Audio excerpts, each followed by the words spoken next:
এটা China origin machine. এটার নাম হলো ইনজেকশন ব্লো মোল্ডিং মেশিন। এটা দিয়ে আপনার আই ড্রপার থেকে নিয়ে বিভিন্ন ভিটামিন কন্টেইনার, মেডিসিনের যে কন্টেইনার গুলো এইটা তৈরি করার জন্য ইনজেকশন ব্লো মোল্ডিং মেশিন। এটা ওয়ান টাইম প্রোডাক্ট, মানে র মেটেরিয়াল দিলে প্রোডাক্ট বাইরে আসে। এখানে ইনজেকশন এবং ব্লো মোল্ডিং দুইটা পার্টই একসাথে কাজ হচ্ছে। নর্মালি দুইটা আলাদা থাকে, বাট এটা কম্বাইন্ড একটা মেশিন, দুইটা কাজই একসাথে হচ্ছে। তো এখানে প্রথমে র মেটেরিয়াল দিতে হয়। ওই যে হপার দেখতেছে, হোপারে র মেটেরিয়াল দিলে পরে র মেটেরিয়াল আসে, ইনজেকশন পার্ট হয়ে ইনজেকশনের প্রিফর্ম হয় ওই পাশে। ওই যে ওখানে ওটা প্রিফর্ম হলো, ওই প্রিফর্মটা ওই পাশে যখন গেল ওখানে ব্লো হবে, ব্লো হয়ে এরকম বোতল হবে, এখানে রিজেকশন হয়ে যাচ্ছে কন্টেইনার হয়ে। এটা প্রোডাকশন রেট ডিপেন্ড করে হলো আপনার কত ক্যাভিটি। এখানে সিঙ্গেল ক্যাভিটি দেখানো হচ্ছে, বাট এখানে আমি আরো অনেকগুলো ক্যাভিটি লাগাইতে পারবো, একসাথে 3টা 4টা 5টা প্রোডাক্ট একসাথে বাড়ি করতে পারবো। বাট আমি এখানে একটা শো করছি, এটা একটা। ওই যে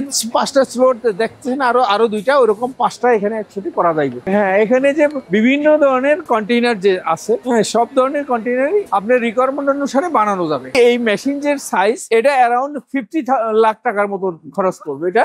দেন এখানে র মেটেরিয়াল দেওয়া হয়, অটোমেটিক র মেটেরিয়াল লোড করা হয়, এইখান থেকে ইনজেকশন হয়ে, হ্যাঁ, ইনজেকশন পার্ট হলো এইটা, এই পাশটা হলো ইনজেকশন পার্ট, আর ওই পাশে ব্লোয়িং এবং ইনজেকশন পার্ট। এটার ভিতরে এইচডিপি, পিই, পিবি, এই ম্যাটেরিয়াল গুলো, পিএস, জিজি, এই শুধু ওই কন্টেইনার তৈরি করার জন্য বিভিন্ন ধরনের রিকোয়ারমেন্ট অনুসারে আপনি যে রিকোয়ারমেন্টে যে শেপের চাবেন ওই শেপেরই বোতল তৈরি করা যাবে। যাদের কসমেটিক প্রোডাক্ট আছে, ওই প্রোডাক্টের জন্য কন্টেইনার দরকার হয়, তারাও নিতে পারে।